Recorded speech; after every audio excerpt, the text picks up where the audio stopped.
Hey everyone, welcome back to my YouTube channel. ये एक 1 shot भी हो सकती है, 2 शॉट्स भी हो सकते हैं और 3 शॉट्स भी हो सकते हैं, क्योंकि जिस हिसाब से मेरे गले की वॉइस है उस हिसाब से मुझे नहीं पता कि मैं इसे कितने मिनट तक वॉइस दे पाऊंगी, क्योंकि मेरे गले में अभी भी बहुत ज़्यादा प्रॉब्लम है। बट मैं कोशिश करूंगी कि इसे 1 शॉट में ही अपलोड कर दूँ। अगर ये 1 शॉट में नहीं आता है तो या तो इसके 2 शॉट्स आएंगे या तो 3 शॉट्स आएंगे, ज़्यादा से ज़्यादा 2 ही शॉट्स आएंगे। बट मैं कोशिश करूंगी कि इसे 1 शॉट में ही ख़त्म कर दूँ। वो तो आपको इस पार्ट के एंड में ही पता चलेगा कि ये 2 शॉट्स है या 1 शॉट है। इस स्टोरी को स्टार्ट करते हैं। त्योंग बहुत ज़्यादा एक्साइटेड होता है और वो किसी के मैसेज का वेट कर रहा होता है, बट उसे अभी तक उस पर्सन का मैसेज नहीं आता है। जैसे ही त्योंग सोने जाता है तभी उसका फ़ोन साउंड करने लगता है, तो वो फटाफट से अपने फ़ोन में जाता है और अपने फ़ोन में स्क्रॉल करता है। तो वो देखता है उसमें बहुत सारे नोटिफिकेशन आते हैं, क्योंकि आज त्योंग का बर्थडे होता है और उसके फ़ोन में बहुत ज़्यादा नोटिफिकेशन आते हैं। बट त्योंग का ध्यान सिर्फ एक नंबर ही ले लेता है, जो कि उसने कभी भी उस नंबर को सेव नहीं किया होता। बट त्योंग उस नंबर को बहुत अच्छे से जानता है। जब वो उस नंबर के अंदर जाता है तो उसमें सिंपली हैप्पी बर्थडे लिखा होता है। त्योंग अपने मन में कहता है कि ऐसी तो कोई कंपनी भी अगर मुझे मैसेज सेंड करेगी तो वो भी बहुत अच्छे से करेगी। इस तरह से कोई बर्थडे विश करता है और ये कहने के बाद त्योंग अपने फ़ोन को नाइस टेबल के ड्रॉअर के ऊपर रख देता है। थोड़ी देर बाद फिर से मैसेज आता है, तो त्योंग अपने हैंड से अपने फ़ोन को लेता है और उसमें लिखा होता है कि तुमने मेरे मैसेज को सीन किया है, इसका मतलब तुम उठ चुके हो और तुम्हें तुम्हारा बर्थडे गिफ्ट तुम्हारे गेट के सामने मिल जाएगा। अगर तुम्हें वो बर्थडे गिफ्ट ना पसंद आए तो प्लीज़ मुझे मैसेज कर देना, मैं तुम्हें तुम्हारा बर्थडे गिफ्ट दूसरा चेंज करके दे दूंगा। त्योंग अपनी आइज को रोल करता है, अपने फोन को बेड फेंकने के बाद वो चुपचाप नीचे जाता है। वो नीचे जाने के बाद हॉल रूम की लाइट ऑफ देख के कंफ्यूज हो जाता है और तभी वो एक कदम जैसे सीढ़ियों पे रखता है पूरी हॉल रूम की लाइट ऑन हो जाती है और त्योंग की मेंशन के जितने भी सर्वेंट्स मेड्स, जितने भी कुकिंग मेड्स होते हैं, वो सारे के सारे जंगकुक को बहुत बड़ा सरप्राइज देते हैं। और ये देखने के बाद जंगकुक बहुत ज़्यादा हैप्पी हो जाता है। उन्हें देखने के बाद जंगकुक एक सॉफ्टली स्माइल देता है और डोर के पास चले जाता है, जो कि उस पर्सन ने उसे एक गिफ्ट सेंड किया है। तो वो देखने के बाद त्योंग अपनी आइज को रोल कर लेता है, क्योंकि पिछली बार उसे बहुत ही महंगे ब्रांड का एक परफ्यूम मिला था। इस बार आखिर क्या मिलने वाला है। और त्योंग उस बॉक्स के पास एक पर्सन को देख के कहता है कि हाँ, तुम तो आ ही गए हो, तो प्लीज मुझे बताओगे कि इस बॉक्स के अंदर क्या है। मुझे इस बॉक्स को खोलने का कोई भी शौक नहीं है। तो सुनने के बाद काय उस बॉक्स को अपने हैंड में ले लेता है और उसे सॉफ्टली ओपन कर देता है और जंगकुक देखता है उसके अंदर बहुत ज्यादा पेपर्स होते हैं। तो जंगकुक उनको नहीं छूता और वो कहता है कि प्लीज अगर तुम आए ही हो फ्री फंडे पे तो इस काम को करके जाओ, इस पेपर्स के अंदर क्या है।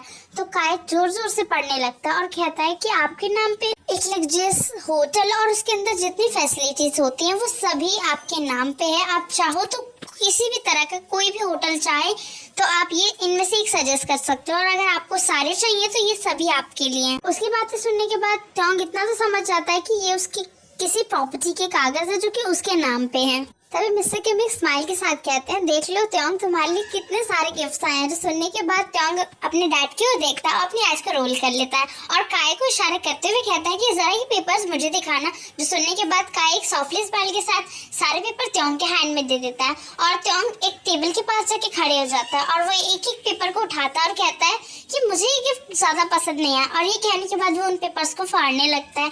ऑलमोस्ट जितने पेपर होते हैं सारे पेपर त्योंग फाड़ देता है, जो देखने के बाद मिस्टर किम और काय पूरी तरह से शॉक होते हैं। और त्योंग एक सॉफ्टली स्माइल के साथ काय को कहता है कि अपने सर को जाके कह देना कि अगर इन पेपर्स के चाहिए तो इनके टुकड़े भी तोड़ सकता है, और मेरे को इस तरह का गिफ्ट कभी अपनी लाइफ में चाहिए नहीं था, और वो चाहे तो मुझे दोबारा मैसेज ना करे। ये सुनने के बाद काय त्योंग की ओर देखता है और कहता है कि जी सर। जो सुनने के बाद त्योंग कहता है कि जितना मैंने कहा बस अपने कान खोल के सुनो, क्योंकि मुझे पता है तुम बहरे नहीं हो। और ये कह के त्योंग वहाँ से जाने लगता है। मिस्टर किम और मिसेस किम त्योंग को कहते हैं, त्योंग प्लीज ऐसा मत करो सन। त्योंग फिर भी कुछ नहीं सुनता और वो जाने लगता है। और तभी मिसेस किम कहती है कि सन, मुझे पता है तुम इस शादी को एक्सेप्ट नहीं कर चुके हो, बट प्लीज वो तुम्हारे लिए इतना सब कुछ करता है। जो सुनने के बाद त्योंग रुक जाता है और वो इस बार अपनी मॉम की ओर टर्न होता है और वो कहता है, सीरियसली मॉम, अगर मैं शादी को ना भी एक्सेप्ट करना चाहूँ तो वो क्या ही करता है। वो मेरे लिए इतने लग्जरियस चीजें खरीद रहा है, मैंने उससे मांगा, क्या मैं तो एकदम पुअर पर्सन नहीं हूँ ना वर्ल्ड में। अगर आप सोचिए, अगर डैड आपको इतने सारे लग्जरियस चीजें देंगे लाके और आपके साथ रहेंगे नहीं, आपको टाइम नहीं देंगे, तो आपको क्या इन गिफ्ट से आपका पेट भर जाएगा, आप हैप्पी हो जाओगे मॉम। तभी मिस्टर किम अपनी काम वॉइस में कहते हैं, बट त्योंग वो तुमसे प्यार करता है, वो तुम्हारी केयर करता है और तुम्हारे बर्थडे गिफ्ट के लिए तो उसने सेंड किया है। जो सुनने के बाद त्योंग मिस्टर किम की वॉइस को काटते हुए कहता है, सीरियसली डैड, वो ऑलमोस्ट हमारी वेडिंग को 3 इयर्स हो चुके हैं और जिस दिन हमारी वेडिंग हुई उसके नेक्स्ट डे वो मुझे अपने उतने बड़े मेंशन में छोड़ के चला गया, और जब मैं यहाँ पे आना चाहा तो उसने अपनी इतने सारे सर्वेंट्स को मुझे भेज दिया मेरे साथ इस मेंशन में, मेरे लिए इतने सारे क्लोथ्स भेजे, सब कुछ किया। डैड मैं मानता हूँ, चलो उसने मेरे लिए इतना सब कुछ किया, बट डैड उसने मेरे को टाइम दिया।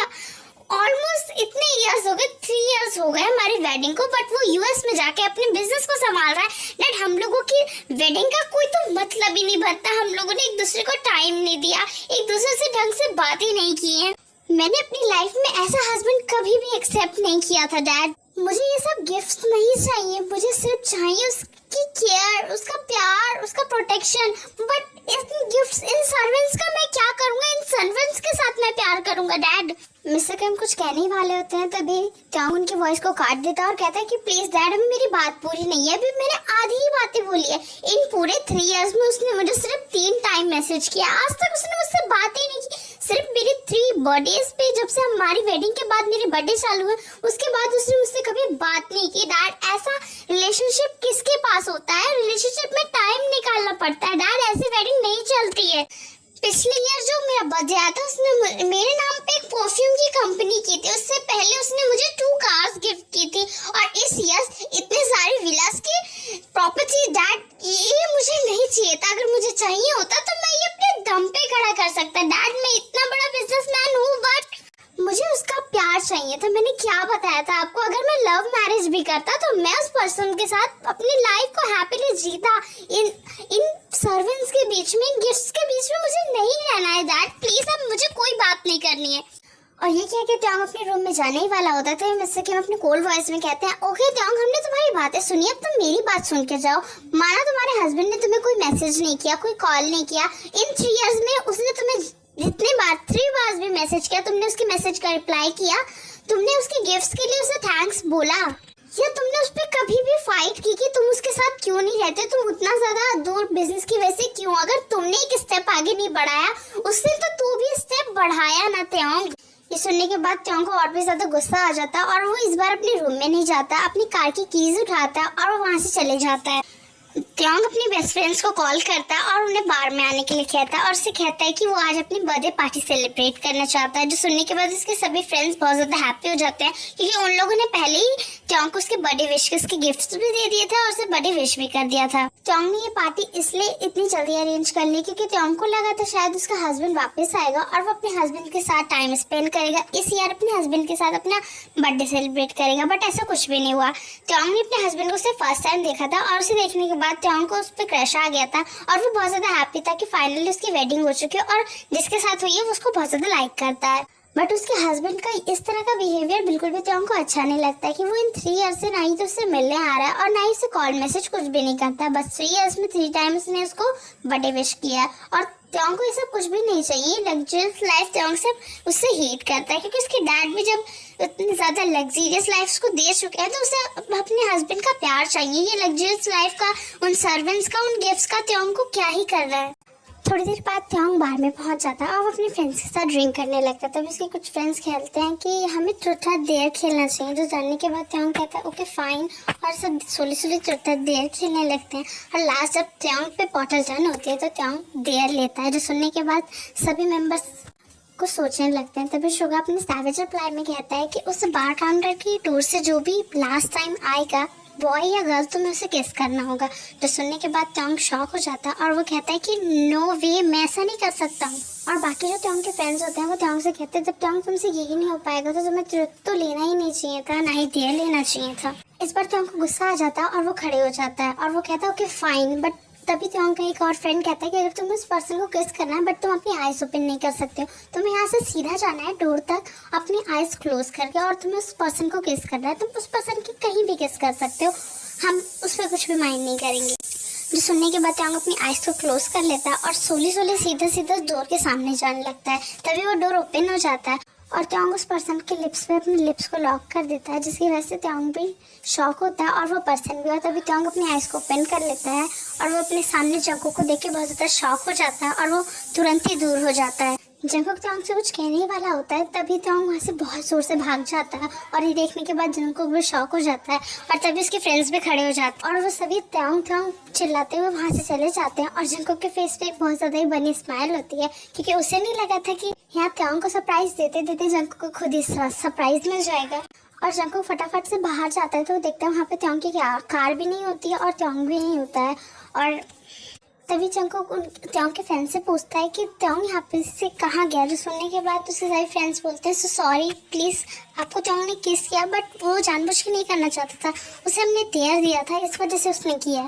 और त्योंग इतना ज़्यादा डर गया था इस वजह से शायद वो घर चला गया है। हमें भी घर जाना चाहिए, प्लीज़ सॉरी, ज़्यादा माइंड मत करना। जो कहने के बाद त्योंग के सारे फ्रेंड्स वहाँ से चले जाते हैं और जंकुक पे अपनी कार में बैठने के लिए किम मेंशन के लिए चले जाता है क्योंकि उसको पता चला था मिस्टर किम ने जो मेंशन में हुआ था वो सब कुछ जंकुक को कॉल करके बता दिया था कि त्योंग ने क्या क्या कहा है। जो जानने के बाद जंकुक के फेस पे एक स्माइल आती है क्योंकि वो उसे लगता था शायद त्योंग को इन सब गिफ्ट्स की ही ज़रूरत है, जंकुक की कोई भी ज़रूरत नहीं क्योंकि जंकुक उसे बहुत ज़्यादा लाइक करता है और वो नहीं चाहता है कि त्योंग उसकी लाइफ से चले जाए। बट अब जब जंकुक को पता चल गया है कि त्योंग उसे कितना ज़्यादा लाइक करता है, इतना ज़्यादा लव करता है, तो बिल्कुल भी जंकुक टाइम वेस्ट नहीं कर सकता और वो फटाफट से किम मेंशन की ओर चले जाता है। त्योंग घर जाने के बाद अपने रूम को टाइटली डोर लॉक कर लेता है और वो हेवली ब्रीथ लेने लगता है क्योंकि त्योंग इतना ज़्यादा पैनिक हो चुका होता है जंकुक को देखने के बाद कि उसे कुछ भी माइंड नहीं रहता है। उसे सिर्फ इतना माइंड रहता है कि उसे अपने घर में जाना, अपने डोर को लॉक कर लेना टाइटली। त्योंग डोर के साथ ही बैठ जाता है और वो हेवली ब्रीथ लेने लगता है और वो सोचने लगता है कि बाद में उसने सच में जंकुक को देखा था या वो उसका ड्रीम था। और त्योंग बहुत ज़्यादा कंफ्यूज रहता है। जब त्योंग अपने आप को काम डाउन फील करता है तो वो फ्लोर से खड़े हो जाता है और क्लोथ्स में से अपने क्लोथ्स निकाल के वो वॉशरूम चले जाता है चेंज करने के लिए। और त्योंग एक शॉर्ट पैंट एक लॉन्ग शर्ट पहनता है और इसे पहनने के बाद त्योंग बहुत ज़्यादा थक जाता है, इसलिए वो एसी की पावर को बढ़ाने के बाद सो जाता है जाके। शाम के समय जब त्योंग की आइज़ खुलती है तो वो चुपचाप नीचे आता है और नीचे आके देखता है कि बहुत ज़्यादा डेकोरेशन हो रही होती है, जो देखने के बाद त्योंग कंफ्यूज हो जाता है। बट वो अपने हेयर्स को रफ करते हुए अपनी मॉम को आवाज़ देते हुए कहता है कि मॉम प्लीज़ मुझे कॉफ़ी दे दो। और तभी मिसेस किम त्योंग को कॉफ़ी दे देती है और त्योंग कॉफ़ी में जैसे एक बाइट लेने ही वाला होता है वो फ्लोर हॉल रूम की ओर देखता है और वो देखता है वहाँ पे जंकुक बैठा होता है, जो देखने के बाद त्योंग के माउथ में जो कॉफ़ी होती है वो पूरी उसके पैरों में गिर जाती है, उससे हाथ से छूट जाता है कप और उसके पैरों में सारी कॉफ़ी गिर जाती है, जिसकी वजह से त्योंग बहुत जोर से चिल्लाता है और उसकी आइज रेड हो जाती है। तो यहाँ पे जंकुक आ जाता है और वो त्योंग को पेडिसाल में गोद में कैरी कर लेता है और किचन में जाते हुए वॉश मशीन के वाटर को ऑन करने के बाद उसके पैर को सॉफ्टली उसे वॉश करने लगता है, जिसकी वजह से त्योंग को थोड़ा थोड़ा रिलीव होने लगता है। बट उसका ध्यान सिर्फ जंकुक के फेस की ओर ही होता है और जंकुक त्योंग को डांट रहा होता है कि तुम क्या संभल की कॉफ़ी तक नहीं पी सकते, तुमने इतनी सारी कॉफ़ी अपने पैर में डाल ली, अगर पैर जल जाएंगे तो तुम भी बहुत ज़्यादा स्टूपिड होते हो, बिल्कुल भी ध्यान नहीं रखते हो अपना। और इस बार जंकुक त्योंग को चुपचाप नीचे खड़ा कर देता है और त्योंग जंकुक को धक्का दे देता है और उससे कहता है कि तुम कौन हो जो तुम मुझे इस तरह से टच कर रहे हो। और त्योंग कहता है कि मुझे तुमसे कोई भी मतलब नहीं है और तुम यहाँ करने क्या आए हो, मैंने तो तुम्हें यहाँ बुलाया नहीं है।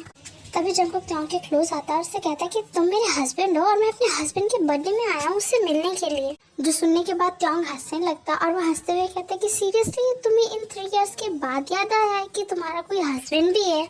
ऑलमोस्ट 3 इयर्स से क्या तुम्हें पता नहीं था कि तुम्हारा कोई हस्बैंड भी है, तुम्हारा किसी के साथ वेडिंग हुई है, तुम किसी के कुछ लगते हो, बट मैंने फैसला कर लिया है कि मुझे तुमसे डिवोर्स चाहिए। और ये कह के त्योंग वॉल को पकड़ते पकड़ते रूम में जाने लगता है। बट जंकुक को बहुत ज़्यादा गुस्सा आ जाता है और वो त्योंग के पास आके उसे पेडिसाल में गोद में कैरी कर लेता है, जो देखने के बाद त्योंग उसको छुड़ाने की कोशिश करता है और जंकुक के चेस्ट पे धक्का मारते हुए उससे कहता है कि प्लीज़ मुझे छोड़ो, तुम्हारी हिम्मत कैसे, तुमने मुझे फिर से गोद में कैरी कर लिया है, तुम बड़ी बदतमीज इंसान हो। बट जंकुक त्योंग की कहाँ सुनता है और वो उसे गोद में उठा के सीढ़ियों से ऊपर जाने लगता है। और तभी मिस्टर किम को देखते हुए कहती है कि फाइनली अब त्योंग को सुधारने के लिए कोई तो आ चुका है। वैसे जंकुक तो बिजनेस मीटिंग की वजह से बाहर था, तो वो यहाँ पे कैसे आया। जो सुनने के बाद मिस्टर किम कहते हैं कि मैंने जंकुक को सब कुछ बता दिया है कि आज सुबह त्योंग ने क्या क्या कहा है। व्हाट, तुमने सब कुछ बता दिया है? तुम पागल तो नहीं हो, तुमने ऐसे कैसे बता दिया? जंकुक को कितना ज़्यादा हर्ट हुआ होगा। जो सुनने के बाद मिस्टर किम अपने काम वॉइस में कहते हैं कि कहीं ना कहीं त्योंग सच ही कह रहा था कि त्योंग को भी तो हर्ट होता है, उसका हस्बैंड होने के बावजूद वो अपने हस्बैंड के साथ बातें नहीं कर सकता है, उसके साथ मिल नहीं सकता, अपने फ्रेंड्स को बता नहीं सकता कि उसकी वेडिंग हुई है। और जिस वजह से जंकुक वहाँ गया था वो काम हो चुका है। जंकुक बहुत ज़्यादा ही रिकवर कर रहा है अपनी बॉडी के अंदर और डॉक्टर ने कहा है कि वो अब कोरिया में रह सकता है और कोरिया में रह के अपनी बॉडी को ठीक ठाक कर सकता है। जिस जानने के बाद हमने भी सोचा है कि जंकुक अब यहीं रहेंगे और जंकुक का वैसे भी यहाँ पे कोई भी मेंशन नहीं है, तो जंकुक यहीं पे हमारे साथ ही रहेगा। क्योंकि जंकुक ने जो त्योंग को मेंशन उसके नाम पे किया था, त्योंग ने वो मेंशन कब का ही ओल्ड एज होम को दे चुका है। इसलिए फिलहाल तो जंकुक के पास रहने के लिए कोई भी जरिया नहीं है, इसलिए जंकुक यहीं पे रहेगा। बट जब त्योंग उसके साथ रहने के लिए मान जाएगा तब जंकुक ने सोचा है वो एक अपार्टमेंट खरीदेगा। जो सुनने के बाद मिसेस किम भी वहाँ से चली जाती है और वापस से कुकिंग करने लगती है। जंकुक त्योंग को उसके रूम में पहुँचाने के बाद उसे सॉफ्टली लेटा देता है और नाइट सिपल के जार से ऑइंटमेंट निकालने के बाद त्योंग के पैर पे सॉफ्टली लगाने लगता है, जिसकी वजह से त्योंग को बहुत ज़्यादा पेन हो रहा होता है। और जंकुक सॉफ्टली फूंक मारते हुए उसके पैरों में वो ऑइंटमेंट लगा रहा होता है। आज के लिए इतना ही गाइस, और मुझे बहुत ज़्यादा इंपॉर्टेंट बात बतानी है, मैं नहीं बताना चाहती हूँ फिर भी बतानी पड़ेगी कि वीडियो बहुत ज़्यादा छोटी हो रही है। मैं थोड़ा बहुत अटक के बोलती हूँ, इसलिए वीडियो बनाने में बहुत ज़्यादा प्रॉब्लम होती है। एक क्लिप को बार बार काट के बनाना पड़ता है, बट मुझे इस पर कोई भी शेम नहीं है। मुझे नॉर्मली सब कुछ अब आदत हो गई है, बट ये बताना पड़ रहा है क्योंकि मेरे गले में बहुत ज़्यादा प्रॉब्लम चल रही है और उसकी वजह से कुछ ज़्यादा ही अटक रही हूँ। मैं पहले तो नॉर्मली एक आध वर्ड पे अटकती थी, बट पहले जो वर्ड्स मैं बोल लेती थी इन दिनों उन वर्ड्स में भी बहुत ज़्यादा प्रॉब्लम हो रही है, इसलिए वीडियो लॉन्ग नहीं हो पा रही है और वीडियो शॉर्ट होती चली जा रही है। बट मेरी किसी भी वीडियो में मैं उतना नहीं अटकती और आपको आज तक पता भी नहीं चला होगा क्योंकि मैंने ये सब प्रॉब्लम्स कभी किसी को बताई नहीं है। बट मुझे इसलिए बतानी पड़ रही है क्योंकि वीडियो बहुत ज़्यादा छोटी है और मुझे बहुत लोग कमेंट करते हो कि दी आप वीडियो इतनी ज़्यादा लॉन्ग बना रही थी तो बीच में आपने शॉर्ट बनाना क्यों शुरू कर दिया है। तो बस मुझे इतना ही बताना है कि मेरी ये प्रॉब्लम है कि मैं पूरी तरह से स्पीक नहीं कर पाती हूँ, कई वर्ड्स में अटक जाती हूँ। इसलिए मैंने अपनी फैमिली में भी किसी को ये नहीं बताया कि मैं वीडियो बनाती, क्योंकि वो लोग सोचेंगे कि तुम ढंग से बोल तो पाती नहीं हो, तुम वीडियो कैसे बनाओगी। और मुझे बस इतना ही बताना था। बहुत लोग माइंड भी कर सकते हैं और बहुत लोग नहीं भी माइंड कर सकते हैं, बट सीरियसली बताओ तो मैं ये बताना नहीं चाहती हूँ और मुझे इसमें कोई शेम भी नहीं लगता है। बस मेरे गले का ये जो पेन है ये चला जाएगा तो मैं नॉर्मली कुछ वर्ड्स में ही अटकूँगी, वरना इन दिनों तो बहुत ज़्यादा ही अटक रही हूँ। और आप लोग तो देख ही रहे होगे कि मैं वीडियो कितने टाइम पे दे रही हूँ इन दिनों, वरना तो पहले तो मैं रेगुलर ही दे रही थी। मैं सोचती हूँ अगर आप लोगों को मैं ये बता दूंगी तो आप लोग उतना ज़्यादा वेट नहीं करोगे कि हाँ आज वीडियो आएगी, कल वीडियो आएगी, एक टाइम पे वीडियो आएगी और जिसकी वजह से आपको प्रॉब्लम नहीं होगी। और कल या परसों तो शायद होली है, तो जिन जिन को होली बनाना पसंद है वो होली बहुत ही अच्छे तरीके से एंजॉय करना। और मैं सोच रही हूँ कि होली वाले दिन मैं लाइव आऊँगी, बट मैंने सोचा है, बट अभी मेरा डिसाइड नहीं है कि मैं होली वाले दिन लाइव आ पाऊँगी, क्योंकि मैं वीडियो में भले इतना अटकती नहीं हूँ, बिल्कुल भी अटकती नहीं हूँ, बट रियल में लाइव आने में बहुत ज़्यादा अटक जाऊँगी। इस वजह से कभी कभार बहुत ज़्यादा प्रॉब्लम भी होती है और लाइव आने में तो ऐसी इंसल्ट हो जाती है, बट मेरी आदत आ गई है। अगर आप लोग चाहते हो कि मैं होली वाले दिन लाइव आऊँ तो मुझे कमेंट करना, क्योंकि होली वाले दिन मैं सुबह लाइव नहीं आऊँगी, शाम को आऊँगी, क्योंकि बहुत लोग होली भी तो मना रहे होंगे इस वजह से। बट मैं बता रही हूँ ज़्यादा एक्साइटेड मत होना, क्योंकि मेरा ये पूरा कंफर्म नहीं है कि मैं लाइव आऊँगी ही या नहीं आ पाऊँगी। Okay bye. जो मेरी वीडियो वॉच करते हैं उन सभी को मेरे तहे दिल से थैंक यू।